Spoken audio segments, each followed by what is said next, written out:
आनर्त प्रदेश, क्या नाम है, क्या नाम है? आनर्त प्रदेश। इसको आनर्त देश कहते हैं। अगर जब यहां पर संकल्प लिया जाता है तो आपको कहना पड़ेगा आनर्त प्रदेश है। गोमती तटे, गोमती सागर संगमे। तो इसका मूल नाम, पुराना नाम, द्वारिकाधीश जब विराजे उससे पूर्व का नाम आनर्त प्रदेश। और कथा कुछ इस प्रकार है कि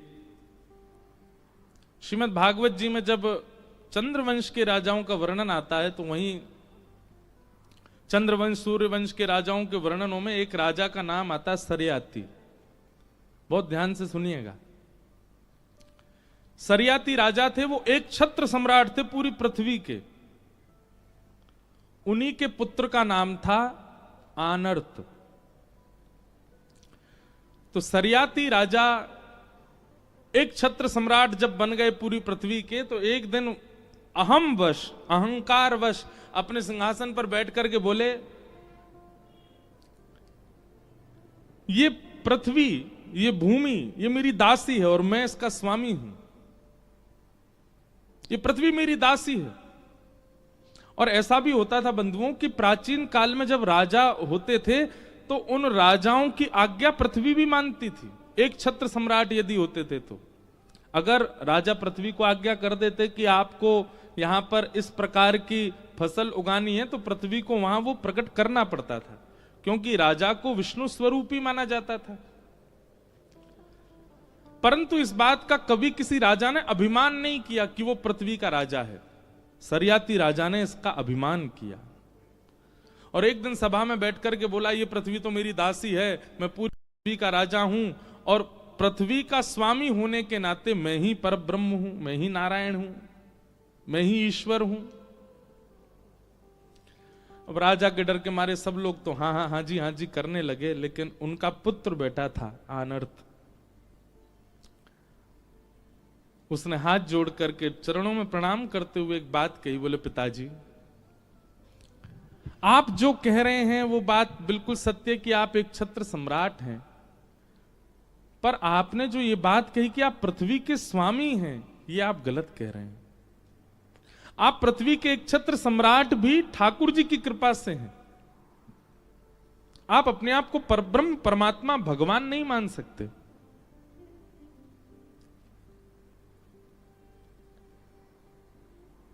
सुबह सुबह उठते ही कितने लोग हाथ देखते हैं, हाथ ऊपर करो, झूठे, सबरे झूठे। इतने सब देखते हो हाथ सुबह उठते ही। चलो कल सबके कमरान में जाके देखूं मैं कितने लोग हाथ देखते हैं। कराग्रे वस्ते लक्ष्मी, कर मध्य कर मूले तु गोविंद। और फिर उसको बाद क्या करते हैं, समुद्र वसने देवी पर्वत स्तनि मंडले विष्णु पत्नी नमस्तुभ्यम, विष्णु पत्नी नमस्तुभ्यम। पृथ्वी को क्या कहा जाता है, विष्णु की पत्नी। भगवान की दो पत्नी है, श्रीदेवी और भूदेवी। श्रीदेवी लक्ष्मी है और भूदेवी पृथ्वी। आनर्त पिताजी से कहने लगा, बोले पिताजी आप कैसे कह सकते हैं कि पृथ्वी आपकी दासी और आप उसके स्वामी? क्या वेदों में गलत लिखा है विष्णु पत्नी नमस्तुभ्यम? ये विष्णु की पत्नी है और आप इसके स्वामी कैसे बन सकते हैं? सरयाती को क्रोध आ गया अपने पुत्र की बात सुन करके। बोले अच्छा, तो तू मुझे पृथ्वी का स्वामी नहीं मानता? बोले मैं आपको एक छत्र सम्राट मानता हूं, पर आप पृथ्वी के स्वामी नहीं हो सकते। क्योंकि पिताजी इसके कई उदाहरण हैं। पहला उदाहरण, आपका जन्म नहीं हुआ था उससे पहले से पृथ्वी है, और आप पधार जाएंगे उसके बाद भी पृथ्वी रहेगी।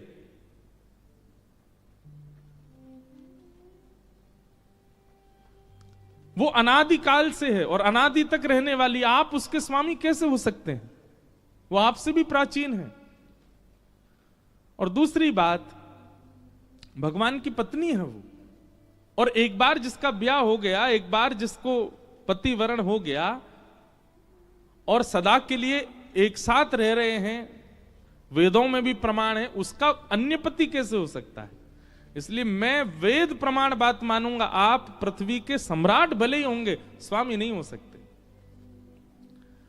आनर्त और सरियाती में थोड़ी नोकझोंक हो गई।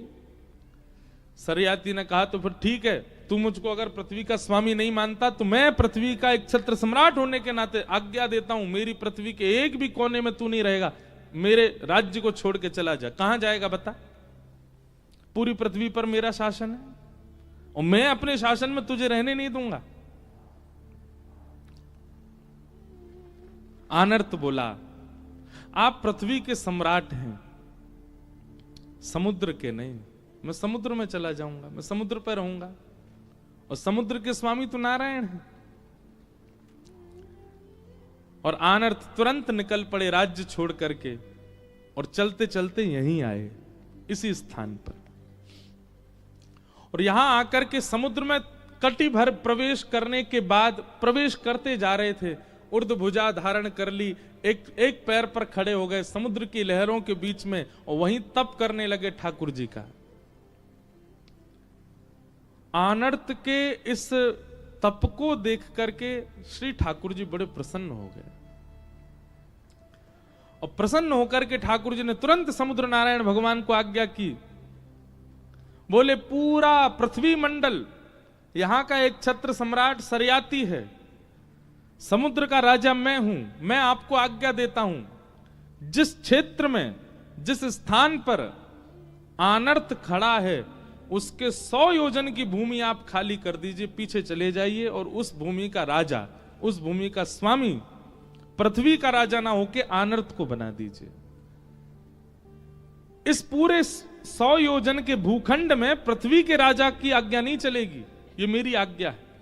और भगवान ने आकाशवाणी करके समुद्र नारायण भगवान से कहा, आप 100 योजन भीतर चले जाओ, जहां वो खड़ा है उससे, और इतना पूरा क्षेत्र ये आनर्त का होगा।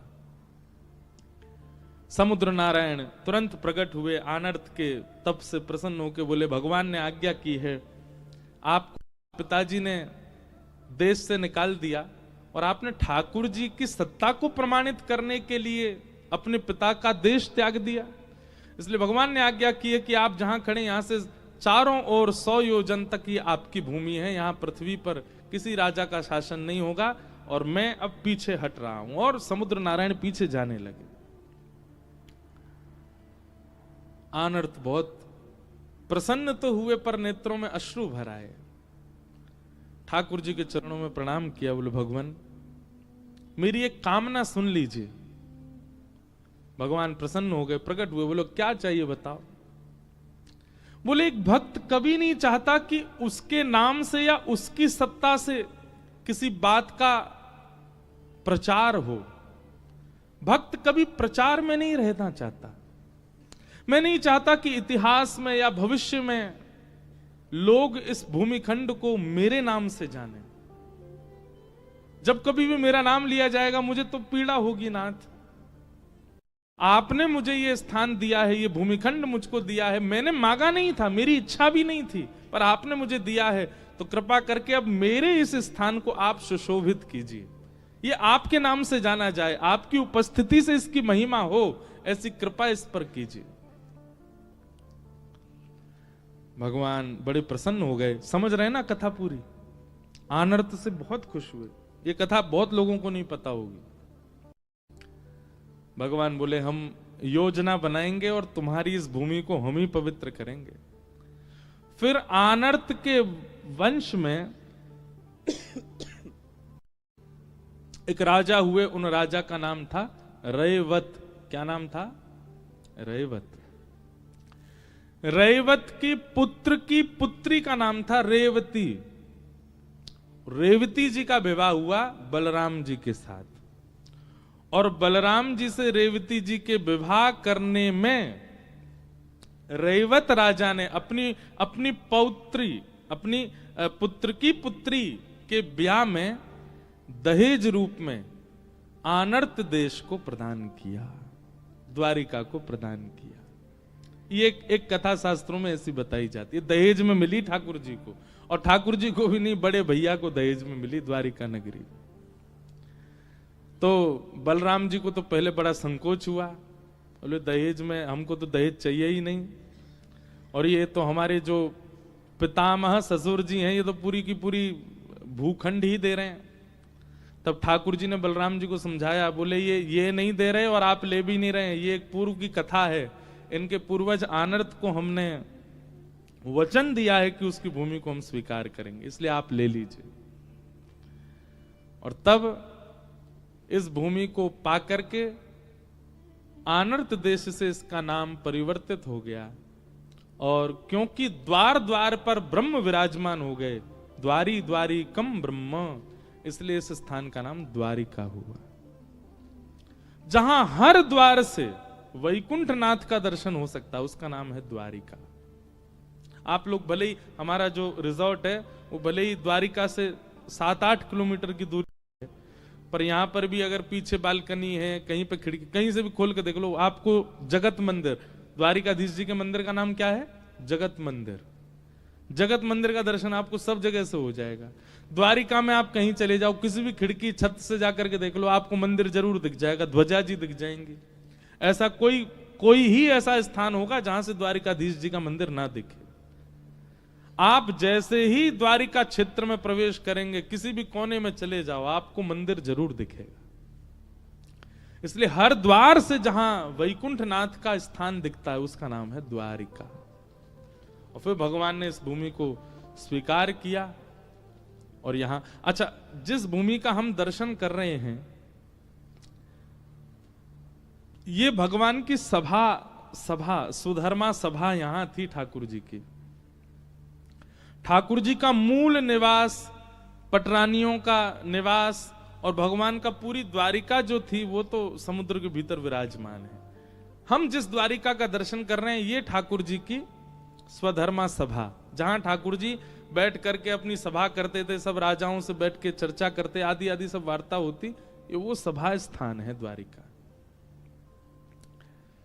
ऐसी द्वारिका आनर्त पर कृपा करने के लिए श्री ठाकुर जी द्वारिका में आकर के विराजमान, इसलिए ठाकुर जी ने इस भूमि को चुना। लोग पूछते हैं कि यही खंड क्यों चुना गया, इतनी बड़ी दुनिया में यही क्यों चुना ठाकुर जी ने? इसलिए चुना क्योंकि आनर्त ने इस भूमि पर तपस्या करके इसको अपना बनाया, और अपना बना करके ठाकुर जी को अर्पित किया था, इसलिए ठाकुर जी यहां द्वारिकाधीश बन के विराजे।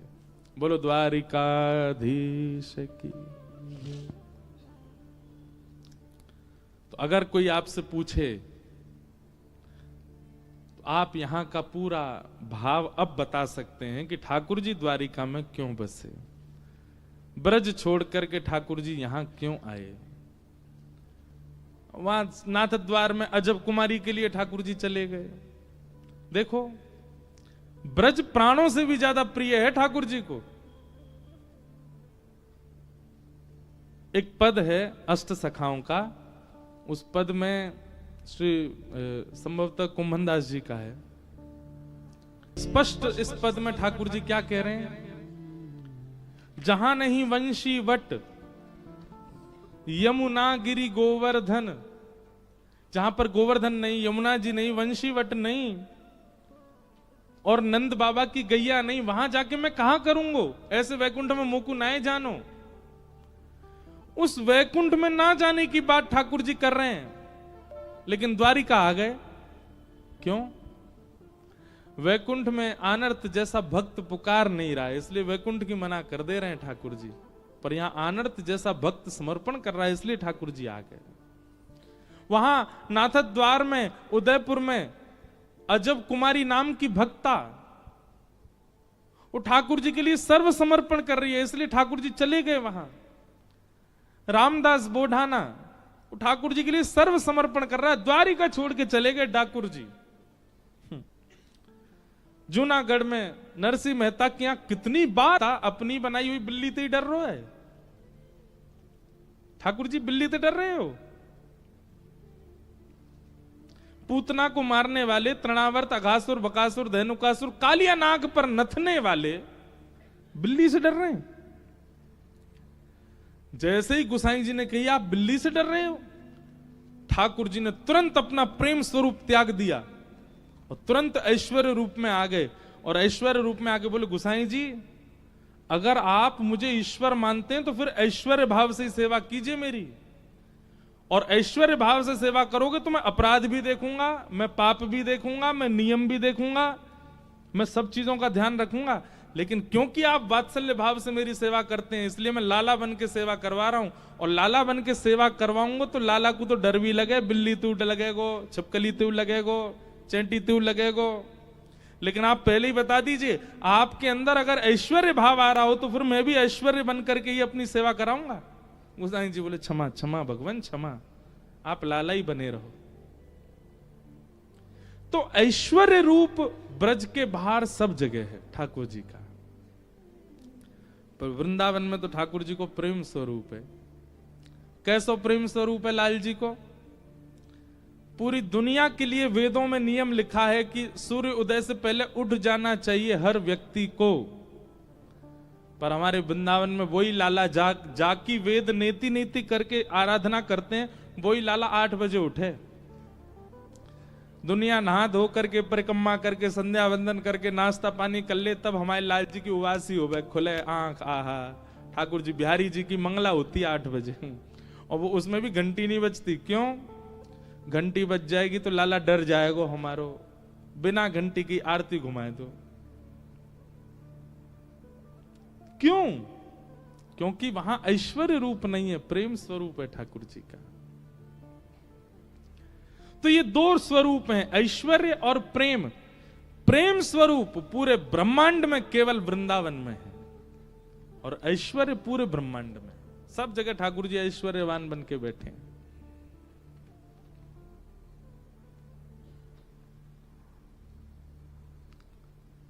तो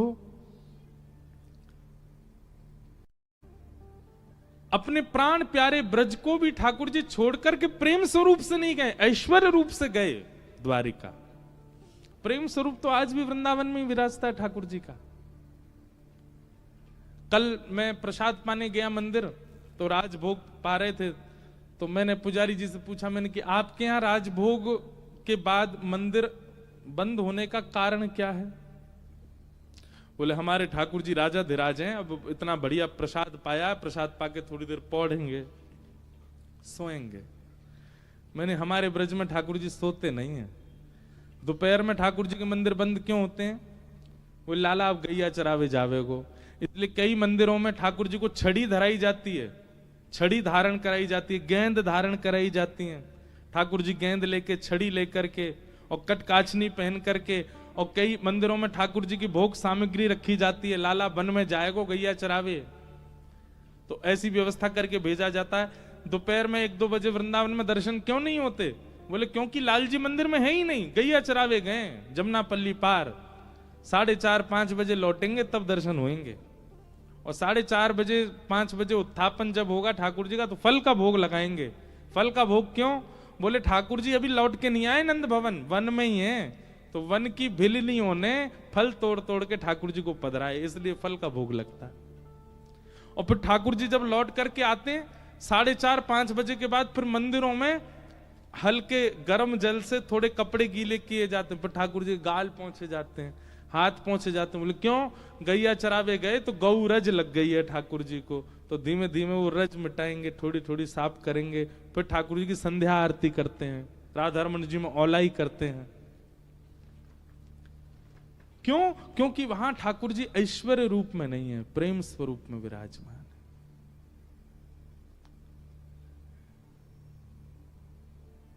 ये ठाकुर जी का ऐश्वर्य रूप है।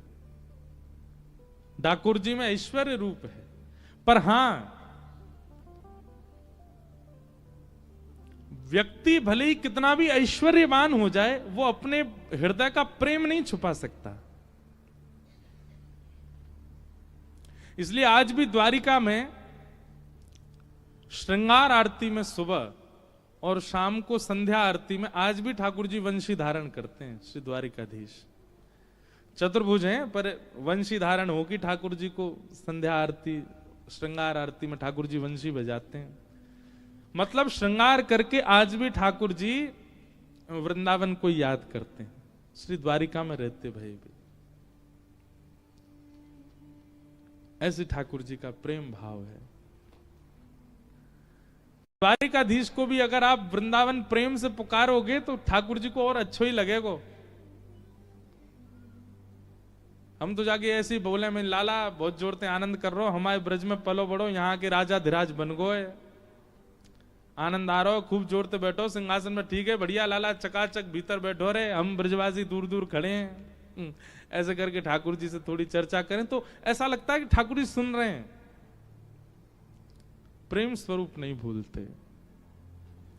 ऐसे श्री द्वारिकाधीश बड़े आनंद से विराज रहे हैं और उनकी चरण सन्निधि में हम आप सब लोग कथा का श्रवण कर रहे हैं। बीच बीच में कुछ द्वारिका के महात्मा और भाव प्रकट होते हैं, सबको प्रणाम है। आइए भागवत जी के प्रसंग में प्रवेश करें। कल हम लोगों ने मंगलाचरण सुना था भागवत जी का, अब उससे आगे की चर्चा श्रवण करते हैं। 88,000 सौनकादि ऋषि नैमिषारण्य में मानव कल्याण के लिए यज्ञ करने के लिए बैठे थे, पर इन सबको यह लगने लगा कि यज्ञ से मानव कल्याण नहीं होगा, मानव के कल्याण के लिए कुछ अलग करना पड़ेगा, कुछ ऐसा करना पड़ेगा जिससे प्रभाव पड़े मानवों के चित्त पर। तब विचार करने लगे क्या करें।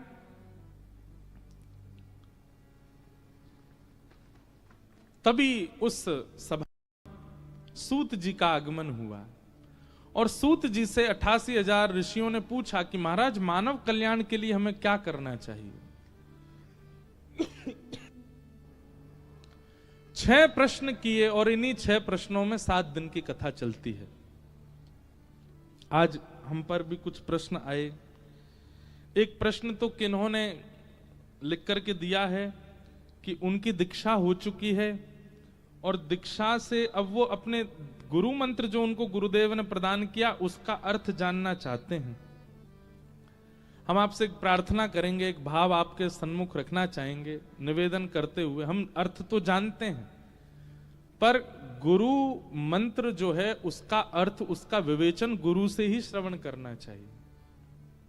और इसका प्रमाण है हमारे भाष्यकार श्री रामानुज स्वामी जी महाराज, श्री रामानुजाचार्य जी, जिस परंपरा के हमारा पूरा बंग परिवार अधिकतर सब रामानुज परंपरा से, हम भी रामानुज परंपरा से, हमारे श्री रामानुजाचार्य स्वामी जी, आप अपने गुरुदेव के चरणों में 17 बार गए। अष्टाक्षर मंत्र जो हमको गुरु मंत्र मिला है हम आप सब लोगों को, उस अष्टाक्षर मंत्र की विधि जानने के लिए 17 बार गए अपने गुरुदेव के चरणों में। और हर बार इनके गुरुजी टाल देते, नहीं बताते या भाव कुछ अन्य कह देते, पर रामानुज स्वामी जी नहीं माने, बार बार गुरुदेव के पास जाते कि अष्टाक्षर मंत्र की विधि क्या है, ये जो अष्टाक्षर मंत्र हम लोग जपते हैं इसका अर्थ क्या है, मुझे बताइए। ये हमारे भाष्यकार श्री रामानुज स्वामी जी का दर्शन। आप शेषावतार श्री बलराम जी, लक्ष्मण जी ही बलराम जी बने और वही बलराम जी ही कलयुग में शेषावतार श्री रामानुजाचार्य जी के रूप में प्रकट हुए। जब इतनी ललक आपके भीतर जग गई गुरु मंत्र की विधि जानने की, तब 17 बार के बाद गुरुदेव ने कृपा की और सोचा कि इतना इतना उत्सुक है गुरु मंत्र की विधि जानने का, तो अब मैं इनको बताऊंगा। और गुरुदेव ने तुरंत उनको बैठा करके अष्टाक्षर मंत्र की विधि बताई। हमारे यहां गुरु मंत्र को माइक पे या स्पष्ट नहीं बोलना चाहिए। तो जब गुरुदेव ने अष्टाक्षर मंत्र की विधि बताई और विधि बताते ही रामानुज स्वामी जी तुरंत गुरुदेव को प्रणाम करके एकांत में गए और एकांत में जाकर के जैसे ही अष्टाक्षर मंत्र करना प्रारंभ किया, इतने में ही चंदन की सुगंधी आने लगी, कपूर की सुगंधी आने लगी, केसर की सुगंधी आने लगी, दिव्य तेज आंखों में पड़ने लगा। केवल एक अष्टाक्षर उच्चारण ही किया था, इतने में ही ये सब अनुभूतियां होने लगी। सुंदर मंद सुगंध शीतल हवा बहने लगी। आपने जैसे ही नेत्र खोल करके देखा, शंख चक्र गदा पद्मधारी श्रीमन नारायण साक्षात सन्मुख खड़े हैं। गुरु मंत्र की विधि जानने के तुरंत बाद ठाकुर जी का दर्शन हो गया। रामानुज स्वामी जी ने जैसे ही ठाकुर जी को देखा, हमारे श्री नाभा जी भक्तमाल जी में वर्णन करते हैं, रामानुज स्वामी जी ने तुरंत प्रणाम किया ठाकुर जी को, और प्रणाम करके भगवान तो इतने प्रसन्न थे कि हमसे थोड़ी बात करें, कुछ कहें, पर रामानुज स्वामी जी ने कोई बात नहीं करी। तुरंत दौड़ करके गए और श्री रंगनाथ मंदिर के गोपुरम पर चढ़ गए, और गोपुर हुए आरूढ़ उच्च स्वर मंत्र उचारो। आपने गोपुर पर आरूढ़ होकर के जिस मंत्र को गोपनीय रखना चाहिए था, अष्टाक्षर मंत्र को, जोर जोर से सबको सुनाने लगे। इतने में ही महाराज अनेक लोगों ने उसको सुन लिया। तभी गुरुजी ने आकर के रोका, ए क्या कर रहे हो तुम, गुरु मंत्र गुप्त रखा जाता, तुम ऊपर चढ़ के पूरी दुनिया को सुना रहे हो। रामानुज स्वामी जी उतर करके आए, गुरुदेव के चरणों में प्रणाम करके कहा, गुरुजी भले ही नियम था कि गुरु मंत्र गोपनीय रखना चाहिए, पर जिस मंत्र का उच्चारण करते ही, जिस मंत्र की विधि जानते ही मुझे प्रत्यक्ष भगवान दिख गए, उस मंत्र को मैं गोपनीय नहीं रख सकता। ये तो मैं पूरी दुनिया को बता दूंगा ताकि सबको भगवान का दर्शन हो जाए, कोई भी भगवत दर्शन से विमुख ना रहे, मैं तो सबको दर्शन करा दूंगा।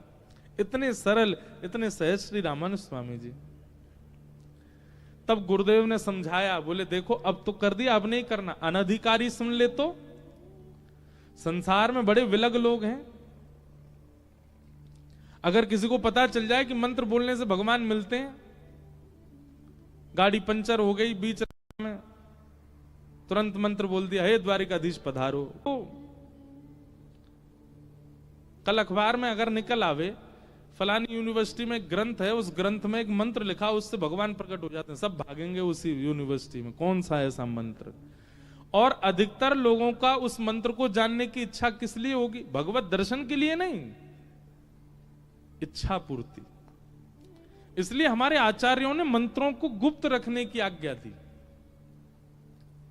तो इसलिए आपने जो ये बात पूछी है कि आपके गुरुदेव ने जो आपको मंत्र दिया वो आपने लिखा भी है, और आपने एक संकेत भी किया कि भगवत गीता में वह श्लोक है, उसका आप भाव प्रकट करें, क्योंकि ये गुरु आज्ञा से आपको प्राप्त है। इसलिए हम निवेदन करेंगे कि आप अवसर मिलने पर अपने गुरुदेव से ही इसका भाव जानें, तो ही उसका लाभ है।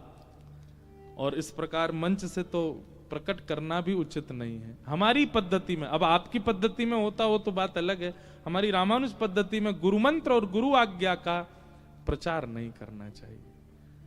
आपका भाव हम द्वारिकाधीश जी से कृपा करेंगे, आपके गुरु जी जल्दी आपको आपके मंत्र की विधि बताएं। फिर एक और प्रश्न आया है, आपने कहा है कि मेरा मन बहुत शीघ्र ही हर किसी के प्रति आदर भाव प्रकट कर देता है, इसका कई बार परिणाम ऐसा निकलता है जैसा कल्पनाओं में भी कभी नहीं सोचा। मतलब आप गलत ही बोलना चाह रहे हैं कि आप बहुत जल्दी सबका आदर कर देते हैं, सबके प्रति आपका सम्मान का भाव आता है, और उसके बाद फिर कल्पनाओं में भी नहीं सोचा, ऐसा कुछ घटना घटती है। व्यक्ति की परख कैसे करूं? अच्छा करने के बाद भी, अच्छा सोचने के बाद भी लोग गलत भाव रखते हैं, मैं फिर हरी इच्छा मानकर स्वीकार। आधा पन्ना पढ़ा है तो उसमें पद प्रशस्त करें। मतलब आपका भाव यही है कि आप सबके प्रति सम्मान का भाव रख लेते हैं, आदर का भाव रख लेते हैं, पर लोगों की विचारधारा विचित्र होती है। लोगों की परख कैसे हो? सबसे पहली बात, ये आपके ऊपर बहुत बड़ी कृपा है कि आपको सबके अंदर केवल गुण दिखते हैं। ये बहुत बड़ी कृपा है। ये मानव का स्वभाव नहीं है, ये दैव स्वभाव है कि आपको सबके अंदर गुण दिखता है। ठाकुर जी का ये स्वभाव है, गुरु का ये स्वभाव है, सब में गुण देखना।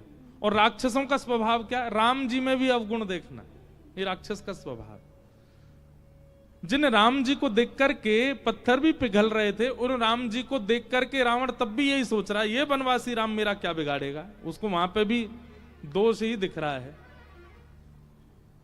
तो इसका मतलब क्या है? गुण दर्शन करना ये भगवत कृपा है।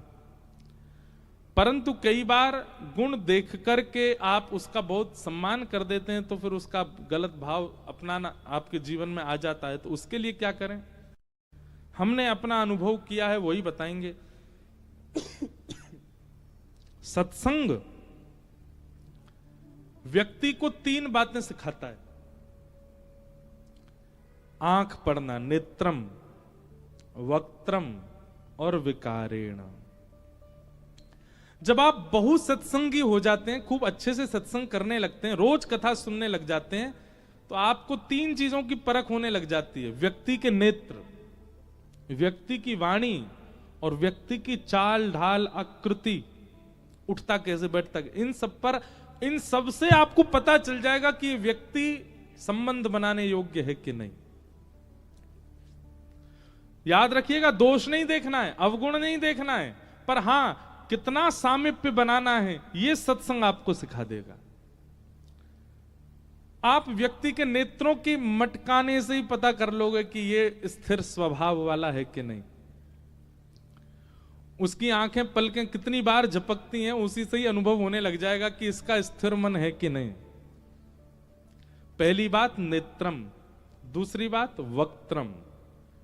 बात करते समय किन शब्दों का प्रयोग करता है, उन शब्दों से पता चल जाएगा कि ये व्यक्ति उचित है कि नहीं, ये व्यक्ति संबंध बनाने योग्य है कि नहीं। अब देखो, एक बात हम सामान्य बात बताएंगे, ज्यादा क्लिष्ट नहीं।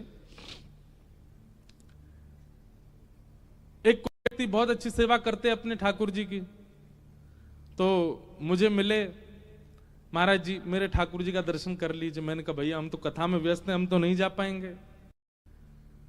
तो उन्होंने कहा मैं अपने ठाकुर जी यहीं ले आऊंगा।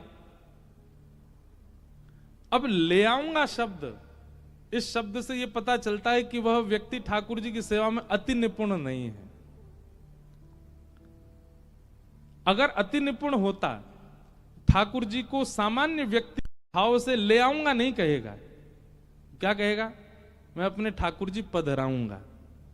अब ये एक शब्द आ जाता है तो पुष्टि मार्गीय भाव, पर सेवा में अति रहने वाला व्यक्ति फिर शब्दों से उसके से पता चल जाता है कि वो क्या कह रहा है। महाराज जी, अब कई लोग भोजन पवाते हैं, आपको रोटी डाल दूं, रोटी डाल दूं, चटनी डाल दूं, सब्जी डाल दूं। अब ये डाल दूं शब्द से क्या पता चलता है कि इन्होंने संतों को भोजन कराया ही नहीं है कभी। ये वैष्णवों को भोजन नहीं कराना जानते, इसीलिए बोल रहे हैं डाल दूं। हम कोई गैया हैं, बछड़ा हैं, कौन है डाल दूं? वैष्णव को क्या कहा जाता है? आपको सब्जी परोस दें या पधरा दें। कभी संतों की पंगत में बैठोगे तो संतों की पंगत में परोसने की भी एक नियम, वहां पे नमक नहीं कहेंगे, वहां पे राम रस। अब बेचारा जिसने कभी संत पंगत नहीं पाई होगी, राम रस आ रहा, डाल दो। राम रस होता नमक। रोटी राम, रोटी राम, रोटी राम। महाप्रसाद। अब देखो, बंबई का बच्चा अगर बैठ जाए पंगत पाने और महाराज पंगत बोल रही महाप्रसाद महाप्रसाद महाप्रसाद महाप्रसाद, अब वो पहले महाप्रसाद मतलब कोई विशेष प्रसाद होगा, महाप्रसाद कहते हैं चावल को। तो शब्दों से व्यक्ति कैसा है और किस संगति में रहता है पता चल जाता है।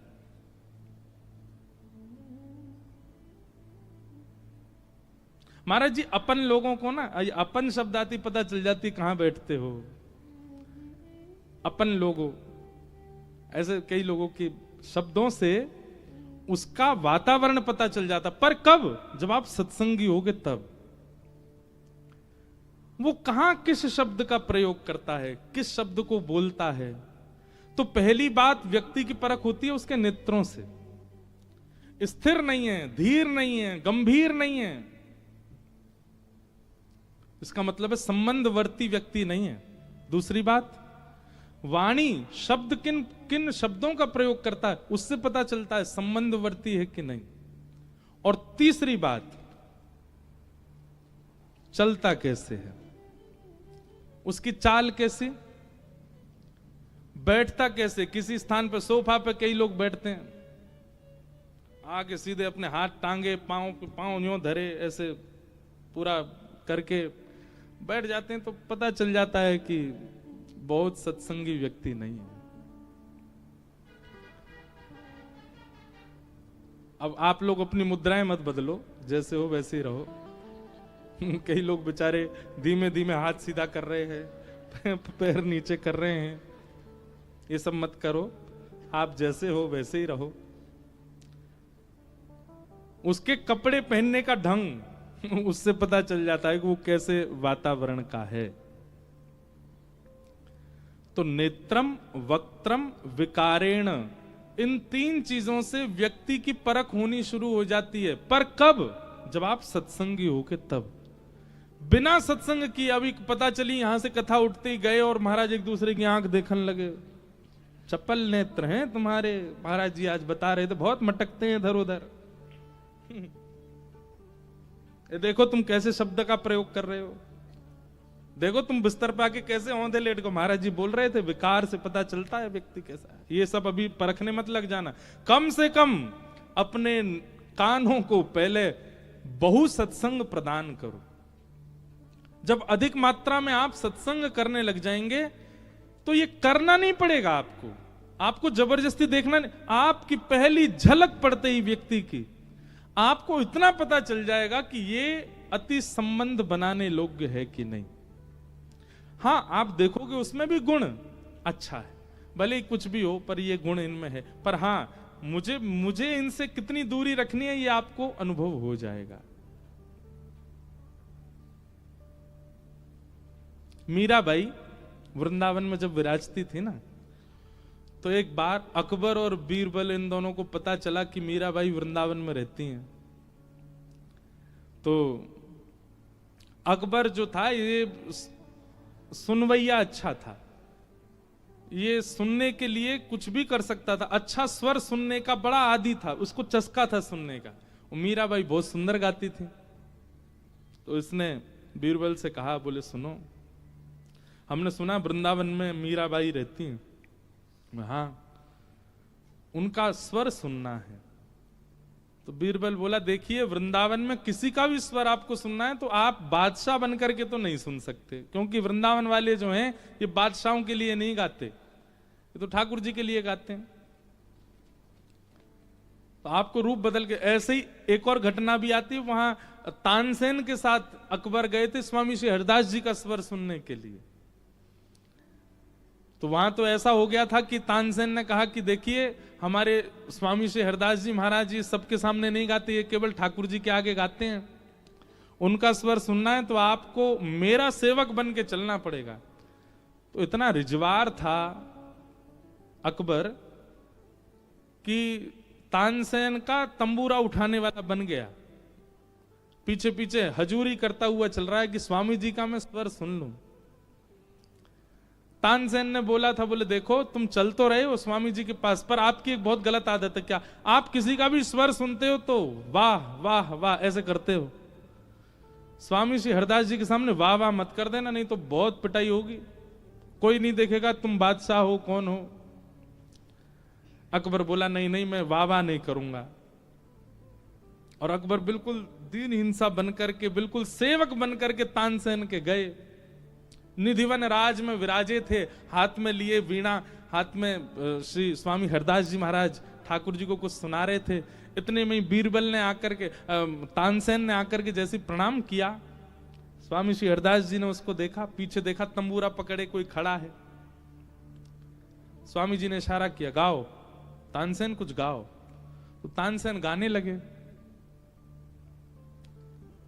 एक तानसेन का बहुत अच्छा पद है, पर आपको समझ नहीं आएगा इसलिए नहीं सुनाऊंगा, पर सुनाऊंगा थोड़ा, एक आध शब्द तो कहूंगा। नाम आया तो एक तानसेन का भी पद सुनाएंगे। तो तानसेन से कहा कुछ सुनाओ, तो तानसेन गाने लगा। गाते गाते गाते पीछे से अकबर ने नोचा, बोले तुम्हारा नहीं गुरुदेव का सुनना है, कुछ करो इनसे गब्बाओ। तानसेन बोला ये ऐसे तो गाएंगे नहीं, मैं कुछ गड़बड़ी करूंगा तो मेरे को सुधारने के लिए गाएंगे, और जैसे ही मुझे सुधारने को गाएंगे तो ये अकबर सुन लेगा। तो तानसेन गाते गाते गाते गाते उन्होंने कुछ गड़बड़ी की गाने में। जैसे ही गड़बड़ी की, स्वामी जी ने तुरंत देखा, वो क्या कर रहे हो ये? गुरुदेव थोड़ा आगे वाला भाव आ नहीं रहा है, आप बता देंगे? स्वामी जी मंद मंद मुस्काए, बोले सीधे बोलो, हमारा स्वर सुनना चाहते हो? बोले जी गुरुदेव यही बात है। बोले क्योंकि मैं जानता हूं कि तुम इस राग में बहुत निपुण हो, गलती कर नहीं सकते, ये जानबूझ के कर रहे हो। और स्वामी जी ने जैसे ही स्वर छेड़ा, आहा, आकाश में सूर्य चंद्र एक साथ प्रकट हो गए। एक तरफ वर्षा ऋतु आने लगी, एक तरफ शिशिर ऋतु, एक तरफ ग्रीष्म ऋतु। जितने पृथ्वी के कण थे सब कण झंकृत होने लगे। लता पत्र गुल्म सब पुष्पित, सब पल्लवित, सब फलित होने लगे। और महाराज ऐसा स्वर लहरी प्रकट हुई कि आपस में सारे वृक्ष एक दूसरे से लिपटने लगे, कुंजें प्रकट होने लगी, यमुना जी स्तब्ध हो गई, कोयल पक्षी सब बिल्कुल स्थिर होकर के स्वामी जी का स्वर सुनने लगे। ऐसा स्वर स्वामी श्री हरदास जी का। बादशाह अकबर का मुंह खुला रह गया, आंख खुली रह गई, वो तो स्तब्ध हो गया स्वर सुन करके। और जब गायन करते करते करते करते स्वामी श्री हरदास जी महाराज ने जैसे ही अपना गायन पूर्ण किया, पूर्ण होते ही सब यथावत समान हो गया। और जैसे ही समान हुआ, बादशाह अकबर को होश आया। होश आती बोला वाह वाह वाह।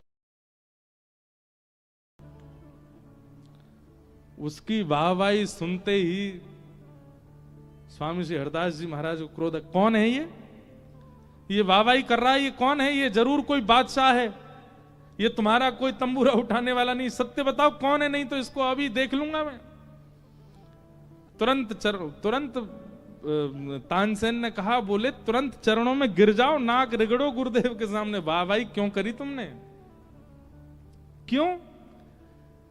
क्योंकि वृंदावन में रहने वाले किसी व्यक्ति विशेष को रिझाने को नहीं गाते, जी को रिझाने के लिए गाते हैं। वो व्यक्ति विशेष उस पर प्रशंसा कर दे, वो उनको स्वीकार नहीं।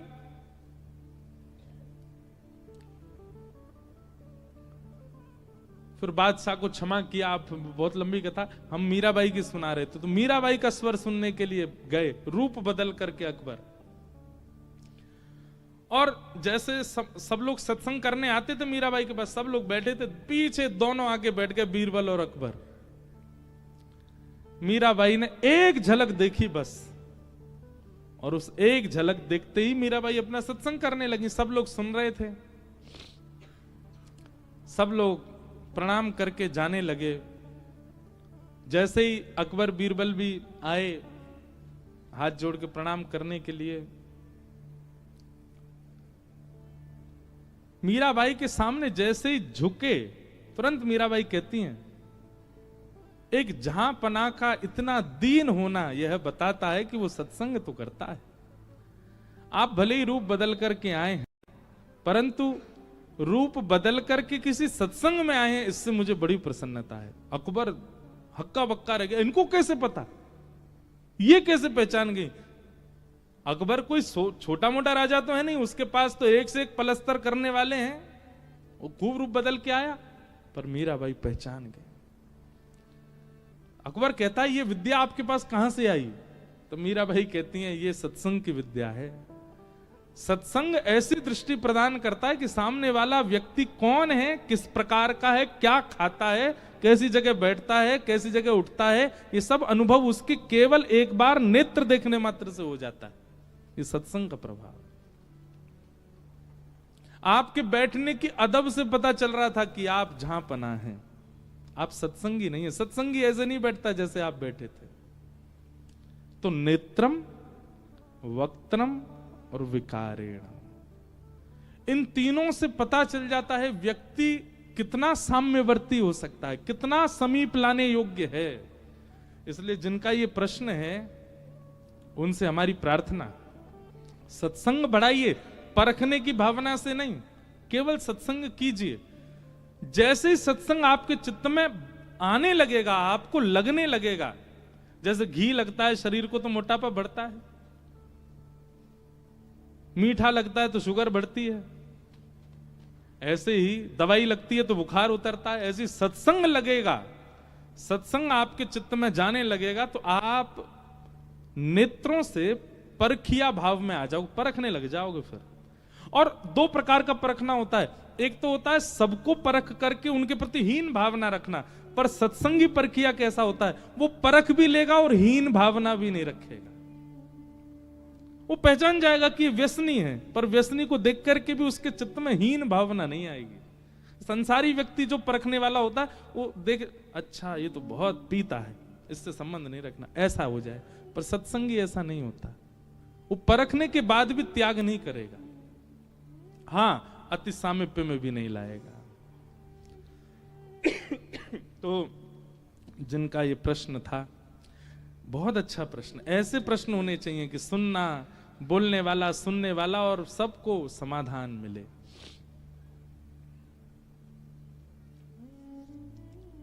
सूत जी महाराज मंच पर बैठे और सौनकादि ऋषियों ने कहा कि मानव कल्याण कैसे होगा, कृपा करके हमें बताइए। और सूत जी महाराज यहीं से भागवत जी का प्रवचन करना प्रारंभ करते हैं। सब भाव बताते हुए आपने भागवत जी का निर्माण कैसे हुआ यह कथा सुनाई। इदं भागवतम नाम पुराणं ब्रह्म संहितम् उत्तम श्लोक चरितम चकार भगवान ऋषि। बहुत ध्यान से सुनिए, जिन कथा को आप सुन रहे हैं भागवत जी को, इनका निर्माण कैसे हुआ। वेद व्यास जी ने भागवत जी का निर्माण किया। अधिकतर हमारे हिंदू वैदिक सनातन धर्म के जितने भी पुराण हैं, सबके रचयिता कौन है? वेद व्यास। वेदों के रचयिता कौन है? वेद व्यास। वेद व्यास जी ने ही वेद, पुराण, महाभारत इन सबको लिखा है। अब प्रश्न आता है, इतना सब कुछ क्यों लिख दिया? अन्य पंथ मजहबों में जाओ तो वहां एक ही ग्रंथ है, और हमारे हिंदू वैदिक सनातन धर्म इतने सारे। कई बार तो मेरा इतना सिर घूम जाता है, 7 दिन कथा सुनने के बाद जैसे ही मैं कथा करके तो एक व्यक्ति बोला, महाराज जी आपकी भगवत गीता प्रवचन बहुत अच्छे लगे, हमने 7 दिन रोज सुने। मेरे मन में आती है, मैंने कि अरे बावड़े, ये भगवत गीता नहीं थी, ये श्रीमद् भागवत थी। भगवत गीता अलग है, भागवत जी अलग हैं। कई लोग रामायण और रामचरितमानस में अंतर नहीं जानते। सुनने गए रामचरितमानस, पर क्या बोलेंगे, हम रामायण सुनने गए थे। अरे रामायण संस्कृत में लिखी है श्री वाल्मीकि जी ने, और रामचरितमानस श्री गोस्वामी तुलसीदास जी महाराज ने ग्रामीण भाषा में रचना की है, उसको रामचरितमानस कहते हैं। और रामायण वाल्मीकि जी के द्वारा लिखी गई, उसको कहते हैं। इतना ही नहीं जानते हो, अपने आप को हिंदू कहते हैं हम लोग। गीता में, भगवत गीता में और भागवत में, और यहां पे भी ऐसे ऐसे महापुरुष अभी बैठे हैं 3 दिन से कथा सुनने, उनको अभी पता चला अच्छा ये गीता जी नहीं थी। यहां पे भी 2-4 ऐसे बैठे हैं, क्योंकि मुझे दिख गए ऊपर से, उनको अभी अभी पता चला अच्छा भगवत गीता नहीं है जो ये सुना रहे हैं। 1 लाख श्लोकों से युक्त महाभारत, और उस महाभारत में मध्य में कृष्ण ने अर्जुन को जो संवाद सुनाया वो है भगवत गीता। छोटी सी, केवल 700 श्लोकों से युक्त है। और जिन श्री कृष्ण ने अर्जुन को महाभारत के बीच में गीता सुनाई, वो कृष्ण कौन है, उनका परिचय और उनके स्वभाव का परिचय जहां है, वो है श्रीमद् भागवत। आप भागवत सुन रहे हैं, भगवत गीता नहीं। तो वेद व्यास जी ने सबकी रचना की, पर इतना क्यों लिखा? अब इसमें 2 बातें सुनिएगा। पहली बात, आपने किसी बिजनेस को प्रारंभ किया, एक दुकान से शुरू किया, और एक समय आने पर महाराज बड़ी बड़ी फैक्ट्रियां हो गई, तो आपका बिजनेस अच्छा चल रहा है, ये पता चल जाएगा।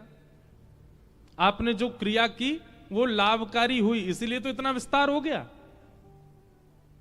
लेकिन जिस दुकान से शुरू करी वही दुकान पे ही है, उसको भी बेचने की नौबत आ गई, तो इसका मतलब क्या है? आपका जो कार्य था वो बढ़िया नहीं चला। हमारे एक दृष्टिकोण से देखो तो वेदव्यास जी ने इतने ग्रंथ लिख दिए, एक नहीं अनेक लिखे, अनेक नहीं अथाह लिखे। संपूर्ण 100 वर्ष की आयु में आप हिंदू एक ग्रंथ को तो नहीं देख पाओगे। ऐसे गिनती के 4-5 लोग ही होंगे पूरे भारत में भी जिन्होंने सबरे ग्रंथ देखे हैं, नहीं देख सकते हम, इतना विस्तृत है हमारा। तो ये विस्तार कब होता है? जब कार्य श्रेष्ठ होता है तभी उसका विस्तार होता है। जय हो रुक्मणी मैया, विराज जाओ, कथा सुन लो। हाँ, बैठ जाओ। कौन की लाली है भैया ये? अरे मैया कहा ठानी मन में, लाली छोड़ दई वन में। जय हो। अब यहां राधा रानी तो नहीं घूमेंगे, यहां तो रुक्मणी जी घूमेंगे, द्वारिका है। पर ये भी कॉन्सेप्ट एक दिन सुनाएंगे हम। श्री जी भी विराजती हैं रुक्मणी जी का ध्यान रखने के लिए द्वारिका में। अब वो प्रसंग आएगा तो ही कहेंगे उसको। तो मैं क्या बता रहा था? हाँ, विस्तार कब होता है? जब कार्य उचित हुआ हो तभी उसका विस्तार होता है। और दूसरी बात, वेदव्यास जी ने इतना विस्तार इसलिए किया क्योंकि वो जो रच रहे हैं उससे उनको कहीं ना कहीं संतुष्टि नहीं हो रही थी। स्वांत सुखाय तुलसी रघुनाथ गाथा, जब तक आपको स्वयं को सुख नहीं मिलेगा अपनी क्रिया से, आप चाहे उस काम को कितना भी अच्छा कर लीजिए, उससे किसी का नहीं हो सकता। हम कथा में आते हैं तो बहुत सारे लोग हमको बोलते ये वाला भजन सुना देना महाराज जी, ये वाला प्रसंग सुना देना, ये वाली कथा सुना देना। यहां बैठ करके हम वो सुनाते हैं जो हमारे चित्त में आ रहा होता अचानक, और लगता है कि इससे अगर मेरा चित्त प्रसन्न है तो निश्चित है जितने लोग बैठेंगे सबका चित्त प्रसन्न हो जाएगा। पर एक व्यक्ति विशेष का भाव रख के अगर मैं यहां से कुछ स्पेसिफिक चीज कहूंगा तो वही प्रसन्न होगा, सब नहीं होंगे। सबकी प्रसन्नता तब हो सकती है जब प्रवचन करने वाला स्वयं अपने चित्त को प्रसन्न करता हुआ बोल रहा हो। तो वेदव्यास जी इतना कुछ लिख रहे थे पर उनका चित्त कहीं ना कहीं प्रसन्न तो था, पर अभी भी लग रहा था कुछ तो रह रहा है, कुछ तो छूट रहा है, कुछ तो अपूर्णता है, जिसके कारण वेदव्यास जी बड़े चिंतित हो गए कि मैं क्या करूं। मैंने इतना कुछ लिख दिया, महाभारत लिख दी, 18 उपपुराण लिख दिए, 17 महापुराण लिख दिए, मेरा मन अशांत, अभी ऐसा क्यों लग रहा है कि कुछ अपूर्ण है, कुछ छूट रहा है। तभी वहां नारद जी का आगमन हुआ और नारद जी आकर के बोले, भगवान आप इतने उदास क्यों हो? तो वेदव्यास जी बोले, मैंने इतना कुछ लिख दिया, मेरे मन को शांति नहीं मिल रही है। तब नारद जी ने कहा, अशांति का कारण केवल एक है। बोले क्या? बहुत ध्यान से सुनिएगा, ये विषय बहुत अच्छा लगता मुझे।